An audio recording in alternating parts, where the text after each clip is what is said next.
So this long-serving slave, yeah, so he was the one that kind of like, as I said, he piqued me.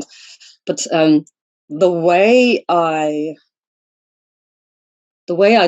dealt with these people is that I was never a proper dom, in the sense that I asked way too many questions. Like, I've always been interested to understand how someone gets to there, like to get to this fetish. I've always kind of like wrapped it into the kind of introductory phase where I was like, oh yeah, tell me about yourself, like what's your age, you want to get a little bit of like a report. And in the back of my mind, I was like so interested to understand these men, how they develop these fetishes. And I've done this with every single guy that I met for a session, or that contacted me online and wanted to serve me. I wanted to get like a kind of like, this was my field research. I really did a field research. And with this dude, this they them dude, he told me way too much about his life. Like, I think in the end, like, he used me like a dump. Where he just loaded off all of his shit. And he basically told me that he is a single son of a single mother, and his mother was actually Munchausen by proxy. His mother actually very early started making him sick, really sick, giving him some weird medications, whatever. I don't know exactly what and what happened and how long it went, but I know that he ended up with having a water allergy. He had a really severe water allergy. Never heard of that, but apparently, he gets like skin madness when he showers, like, and does any kind of like body skincare. Like, he has to be really careful. These are like some details that, I had in my head, and the whole way through, like for a year, 2020, 2021, he'd send me regular money, and it was mainly online. He was my highest paying slave, so he would just, his thing was like, that's what I told him to do, just be like, just greet me every morning with, hey mistress, blah blah blah, like these kind of rules. That's just all you do, and that's what he pays for, is that you give him the time every now and then, once a week or something, to talk a bit deeper or whatever. In the end, it wasn't really a dominatrix kind of thing. Like, I just let him talk, and I was really interested to kind of understand how he became submissive. And his whole thing was like, obviously, yes, Munchausen by proxy had a really bad like body image, and like, he is a submissive, he's a slave because he's ugly. Like, he called himself ugly. You could feel in his manner, like in his mannerisms, that he thinks that in this sexist society, with all these beauty standards and all these kind of things, he's just not on the level. Like, he's just ugly, right?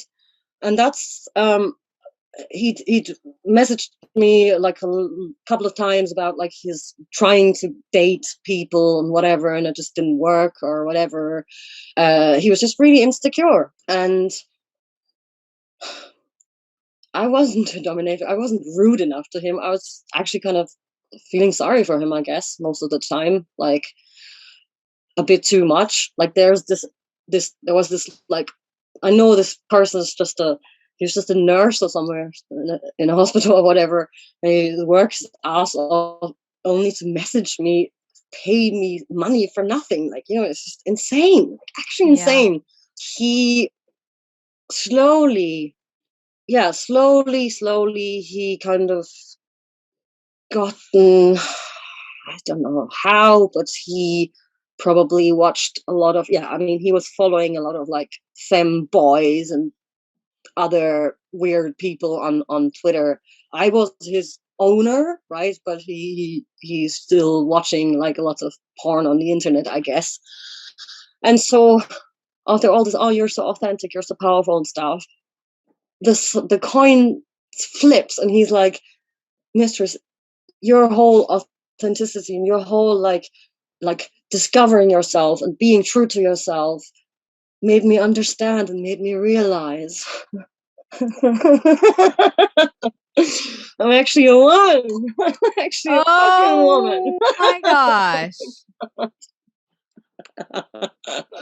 I can't. Like to this day, I'm like, what? I was just a wreck for years and just without boundaries, just waffling about my horrible relationships and shit like that, and how the sex industry and all these wankers are fucking me up, and this just no fun at all, and it's just horrible, and I need to find a way of like not dealing with this anymore. And then he drops this fucking bomb. And My so pronouns are she, her, and please call me beep. And so this was my message. So what I did was, because he was still paying me money, I was like, yeah, sure, whatever. I never addressed him with she, her. I never used the name after that. I invited him for one last session.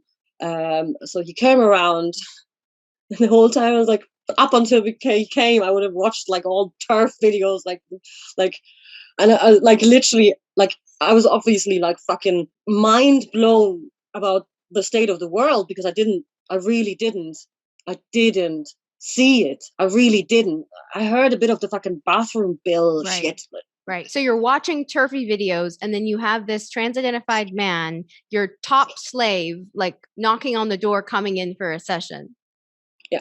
Looking like a dude, walking like a dude, talking like a dude, behaving like a dude, a fucking full-on fucking dude. Okay? He's a dude. He's a fucking dude, man. He's not a they, them. He's an ugly dude, maybe, if you really, go into the whole, like, how men are supposed to look like, if they're supposed to look like chads or something, as the incels would say. I was like, okay, I'm really broke now. Like, let me just take this money, whatever, and maybe help this guy, right? He came in. He's obviously a dude. He doesn't have anything feminine, like nothing at all, like nothing. He's very awkward, like socially awkward, as so many others are, as so many gamer dudes are, porn addicted gamer dudes, nerd dudes, I don't know. And sat him down, and oh man, this conversation was really fucking, because I didn't know how to, how, like, I wasn't afraid of him. I wasn't alone with him in this house, in my house, all on my own. I wasn't afraid. I just had this hope that he'd understand. Like, I really was like, look, all this authenticity that you have seen in me now, that you have apparently, that has apparently awakened you. Like, if I explain to you what I have just realized after the 32 years, maybe he understands that no, no, you can't just heal from Munchausen bullshit and never having had a therapy and then turn out trans. Like, that just makes no sense. And so this is what I told him. I sat him down and I was like, about this thing, do you really think you're trans? This is and he, like, his face, he was like alert as fuck. Like, I mean, I think if it wasn't his mistress or something, he probably would have straight away started screaming transphobe, blah blah blah. But he also had traveled all the way from, like, I think like 2 hours away to here to me, and I was just like, look, I don't think you're trans, I don't think you're trans. And why I'm saying this is because I've just realized how I've only now found into my body, and only now I can proudly say I'm a woman. Like, I had no ability to say that before, like, because it would mean that I'm weak. Like, that's kind of how I thought. And I was just like, look, I really think you should go to a counselor, like, you should have some talking therapy. And his response would have been, yeah, but there's no trans inclusive counselors. I brought up J.K. Rowling, of course. I've actually always been a Harry Potter fan. I've always been a Harry Potter fan, and when I heard that, when I've read that, would have just been, June 2020 was the 19 was the first time, and then June 2020 was the second time where she was in the news, kind of thing, and that's what I picked up on. I was like, this woman, like, she's a fucking hero, and I would have brought up this, if sex doesn't matter, this whole thing. I was like, look, she's not transphobic. Like, we had this whole, like, I had the whole J.K. Rowling debate with this dude, and he was like, no, she is. I would ask him, like, what makes you trans? Like, what is it? Oh, I dream of. Here's my connection to the Munchausen and the water allergies thing. He had the same fetishized skin fetish, this soft skin. Oh yeah, I just want to have soft skin, like that's so feminine. I think psychologically I understand that this is kind of like, the wishing to not have this really difficult body. He really had a difficult body because of this allergy thing, and this disconnect. Yeah. And his mom with the mother and stuff. Yeah, Yes. his mom pathologized his body his whole life. Yes. So this is just another thing that was like wrong that could be corrected with medical intervention. Yes. It ended up really with this.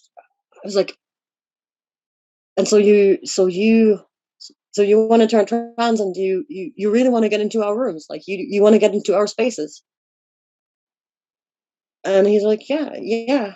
And I was like, yeah, but what about you? Like, and he's like, oh yeah, well, I don't have dysphoria with my dick now. I fucking lost it, man. That's when I lost it. I was like, no, man, no. So you're trying to tell me now that you're trans, and you're trying to tell me that I really have to accept this shit from you now, that you really want to get into our rooms, and you're telling me now that you want to keep your penis until the end.